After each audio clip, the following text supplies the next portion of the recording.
नमस्कार, मैं हूं जितेंद्र खिलनानी और आप देख रहे हैं हिंदुस्तान मेल न्यूज। अब होगी मुद्दों की बात सच के साथ। चलिए रुक करते हैं देश दुनिया और इंदौर शहर की कुछ बड़ी खबरों की ओर। इस साल इंदौर श्रीमंत सूबेदार मल्हार राव होलकर की 330वीं जयंती पूरी भव्यता और धूमधाम से मनाई जाएगी। 16 मार्च को जयंती के अवसर पर राजवाड़ा से लाल बाग तक भव्य शौर्य यात्रा निकाली जाएगी। इस शौर्य यात्रा का उद्देश्य इंदौर के सभी मराठी भाषियों को एकजुट करना है। श्री क्षत्रिय धनगर सेवा संघ के अध्यक्ष हरीश बारगल ने बताया कि 16 मार्च को मल्हार राव होलकर की 330वीं जयंती है। इसमें इंदौर और आसपास के सभी मराठी भाषियों को शामिल होने का आग्रह दिया गया है।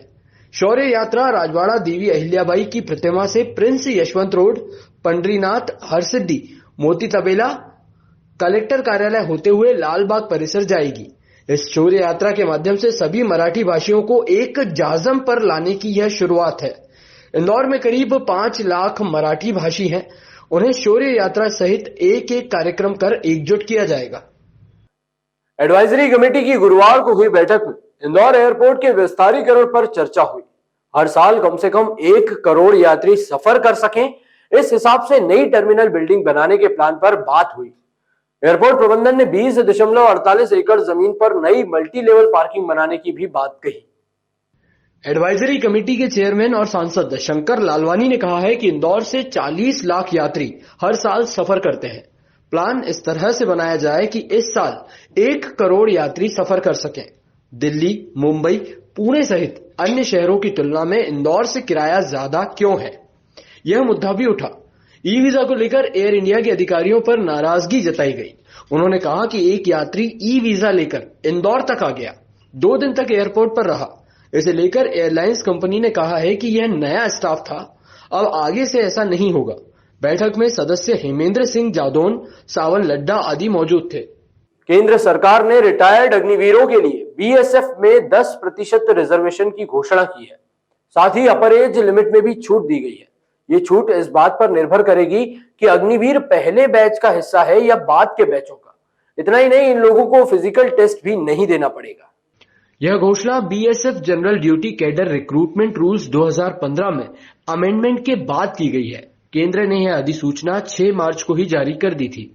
इसके मुताबिक कांस्टेबल पोस्ट के लिए अग्निवीरों के पहले बैच के कैंडिडेट्स को अपर एज लिमिट में 5 साल की छूट मिलेगी, जबकि इसके बाद के सभी बैचों के कैंडिडेट्स को अपर एज लिमिट में 3 साल की छूट दी जाएगी। कर्नाटक के कोलार से बीजेपी सांसद एम मुनिस्वामी ने एक महिला दुकानदार को बिंदी नहीं लगाने की बात को लेकर फटकार लगा दी। इस घटना का वीडियो अब सोशल मीडिया पर जमकर वायरल हो रहा है। दरअसल मुनिस्वामी में महिला दिवस के मौके पर कोलार जिले के चन्नैया मंदिर में प्रदर्शनी का उद्घाटन करने पहुंचे थे। उद्घाटन करने के बाद वहां वे एक स्टॉल पर रुके, जहां एक महिला कपड़ों की बिक्री कर रही थी। महिला दुकानदार ने बिंदी नहीं लगाई थी। इस बात पर सांसद भड़क उठे और महिला दुकानदार को फटकार लगा दी। सांसद बोले, पहले आप बिंदी लगाइए, आपके पति जीवित है ना, आपके पास कोई कॉमन सेंस नहीं है। कांग्रेस ने घटना की निंदा की और कहा कि ऐसी घटनाएं बीजेपी की संस्कृति को दर्शाती है। कांग्रेस के वरिष्ठ नेता और सांसद कीर्ति पी चिदम्बरम ने वायरल वीडियो पर कहा कि बीजेपी भारत को हिंदुत्व ईरान में बदल देगी। चिदम्बरम ने कहा कि बीजेपी के अय्या महिलाओं के पास सड़कों पर गश्त करने वाली मॉरल पुलिस का अपना एक वर्जन होगा।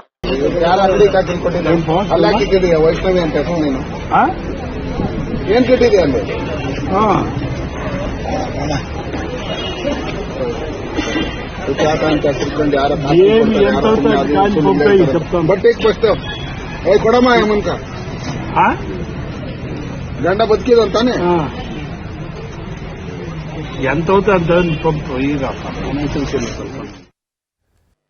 मध्य प्रदेश के पूर्व मुख्यमंत्री दिग्विजय सिंह की कार ने गुरुवार को एक बाइक सवार को टक्कर मार दी।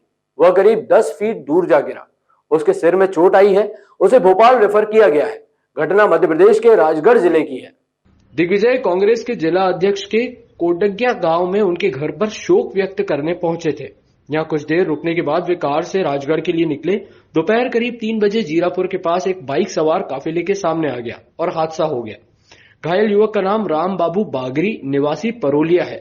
उसका हाल जानने दिग्विजय सिंह अस्पताल पहुंचे और युवक को भोपाल रेफर करने को कहा। दिग्विजय ने यह भी कहा कि मैं युवक का इलाज करवाऊंगा।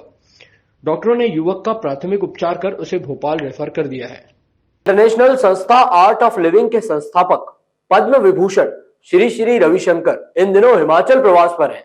वह कांगड़ा के पास पालमपुर में बन रहे आर्ट ऑफ लिविंग के हिमालयन आश्रम में ठहरे हुए हैं।